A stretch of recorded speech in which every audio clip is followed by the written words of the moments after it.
For the patient with lower cross syndrome, we're going to focus on soft tissue mobilization of the overactive structures. Now, the two major ones that we want to consider are going to be the lumbar erectors and the iliopsoas. For the lumbar erectors, I tend to adjust my patient's inside posture, so I tend to do the soft tissue there. That way I can just move them right into the adjustment. A lot of doctors will have the patient seated over the end of the table and pin and stretch as they flex the patient forward there. That's a great technique. Some other doctors will also lay the patient prone on a flexion distraction table and use that for pin and stretch. So there are a lot of different techniques that you can use.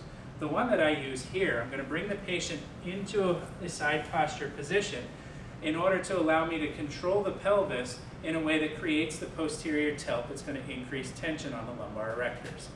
Then I'm going to go ahead and take a contact with my fingers through the lumbar erectors. So I'll be raking through the lumbar erectors while I apply the tension to the thoracolumbar region.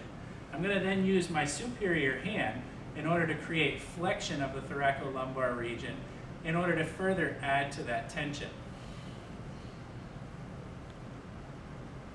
You'll notice that as I do these techniques, I work to keep myself upright.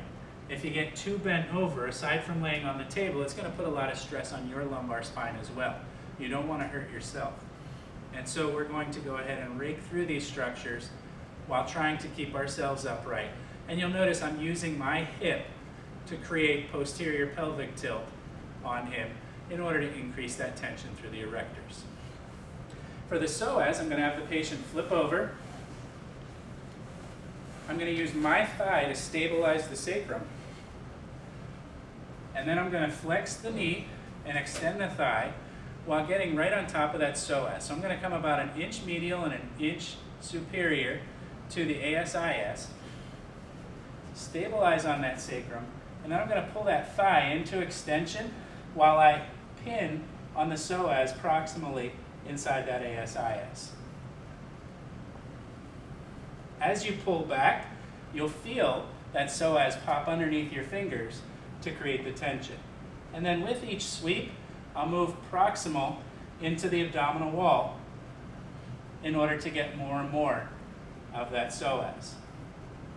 One of the things to watch for when doing this technique, if your patient has a tight iliotibial band, that femur will tend to drift up.